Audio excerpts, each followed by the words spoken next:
E olha só, de acordo com a Embrapa, a transgenia é uma evolução do melhoramento genético convencional que permite transferir características de interesse agronômico entre espécies diferentes.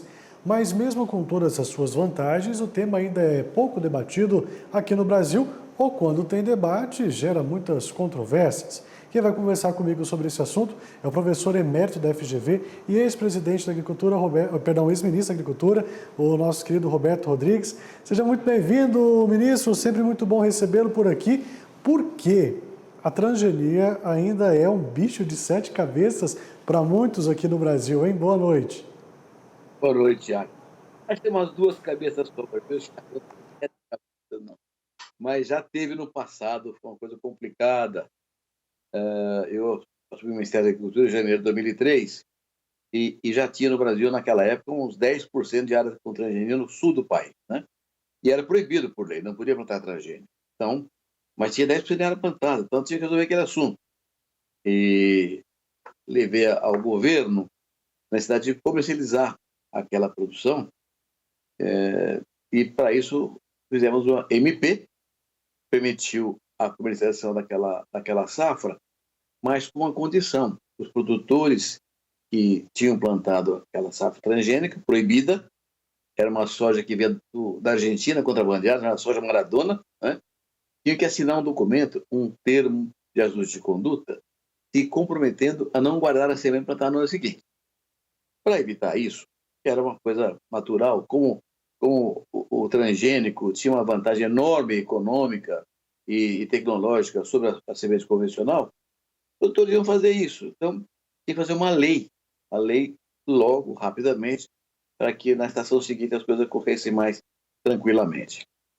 E essa lei, então, Tiago, foi difícil de armá-la, porque havia, como você falou aí agora, havia muita gente dentro do governo e também na sociedade brasileira que desconfiava do transgênico, que havia informações encontradas, quando na verdade era um avanço científico. Então, eu tive aí uma ideia de levar para Brasília um professor de genética meu na escola de Piracicaba. Na minha escola, quando me formei em agronomia em 65, levei um grande professor, o geneticista chamado Ernesto Paterniani, um homem reconhecido, famoso, célebre no Brasil inteiro e fora do Brasil também.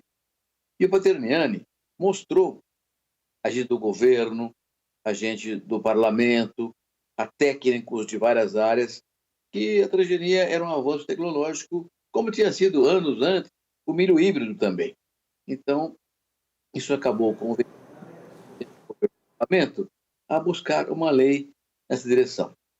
E eu preciso dizer aqui uma coisa para você, viu, Thiago? Tive o apoio muito forte do ministro da Ciência e Tecnologia, Eduardo Campos, que na primeira hora firmou comigo nessa direção e ajudou bastante nesse trabalho de convencimento do resto do governo, mas o parlamento é que ajudou demais também com a Frente Parlamentar da Agropecuária naquela época, que tinha Aldo Rebelo, alguns médicos, inclusive, que entenderam bastante o processo, até porque puseram na lei o tema um tema ligado à medicina, né? A insulina, por exemplo, é um uso transgênico. Então, colocamos a questão do célula-tronco também na mesma lei, é a lei de biotecnologia. Então, avançamos e fizemos a lei. Tiago, é uma coisa notável, a lei foi feita em 2005, portanto, temos 19 anos de lei vigente. E hoje, esse processo permitiu um sucesso espetacular, uma explosão de produção brasileira, sobretudo dos grãos, soja, milho, feijão, algodão também. Hoje já existe transgênico também na cana, em algumas frutas, como o mamão. Então, é um processo realmente espetacular de crescimento da agricultura brasileira. E tem algumas vantagens, Thiago, que acho que vale a pena conversar aqui com o nosso público urbano. A transgenia permite o quê? Permite que a semente transgênica seja plantada e logo depois, antes dela germinar, coloque-se um herbicida que é tolerado pela planta economicamente cultivada, mas não é tolerado pelas ervas daninhas. Portanto, a planta emerge e vem para cima e cresce sem concorrência de ervas daninhas. Esse fato faz com que a produtividade melhore, não há concorrência, a produtividade vai melhorar, e ainda por cima tem vantagens econômicas curiosas, porque você não tem que pulverizar mais vezes, portanto, economiza óleo diesel e economiza água também na pulverização. Isso é um benefício para o meio ambiente.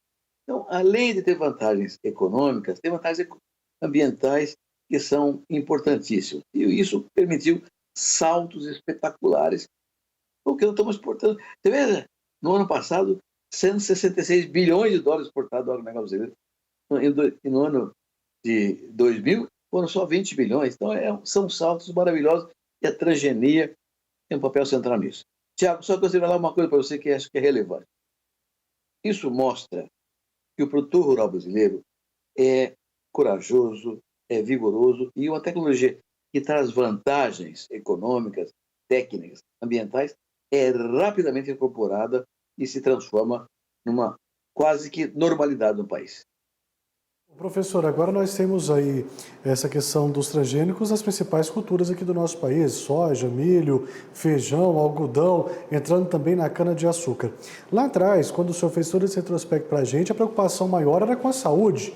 Como é que fica hoje, com tanta tecnologia? Já podemos consumir tudo isso tranquilamente ou ainda está em estudos, ainda está em avanços, hein? Viu, Tiago? A lei que, produzida em 2005, que permitiu o uso de tecnologia, uma lei rigorosíssima, Tiago, rigorosíssima, para liberar um evento, uma variedade nova, chama-se evento, de soja, de milho, de qualquer produção rural brasileira. Liberar uma variedade dessa passa por um conjunto enorme de avaliações rigorosíssimas na ciência. E, finalmente, ele tem que ser aprovado pela CTNBio, que é uma comissão interministerial de doutores de altíssimo nível. Ou seja, quando libera um evento transgênico, ele é absolutamente seguro, Tiago, absolutamente seguro. Nunca houve um problema narrado e referido com um problema de saúde humana, animal e até mesmo de problemas com a natureza.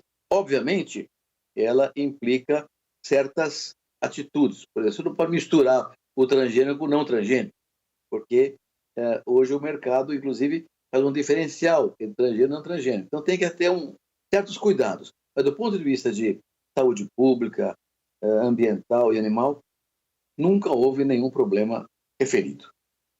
Finalizarmos então aqui no Brasil, com toda essa nossa extensão, tem espaço para tudo, né, professor? Para transgênico, para orgânico, para convencional, podemos plantar de tudo um pouco, né? Bom comentário, senhor. Muito bom. O Brasil, com essa extensão enorme territorial, com variedade de clima, de solo que temos país tropical, subtropical, temperado, nós podemos ter de tudo, viu? Então, temos mesmo a agricultura convencional, que é não transgênico, o orgânico, que é mais ainda, do ponto de vista tecnológico, livre de herbicidas e defensivos, e o transgênico. E tudo funcionando em harmonia perfeitamente bem nesse mercadão brasileiro. Tá certo, né? Claro que nós vamos falar muito disso aqui, que é um tema muito importante. Professor, mais uma vez, muito obrigado pela sua participação. Sempre muito bom tê-lo aqui com a gente. Fico te aguardando na semana que vem. Se Deus quiser.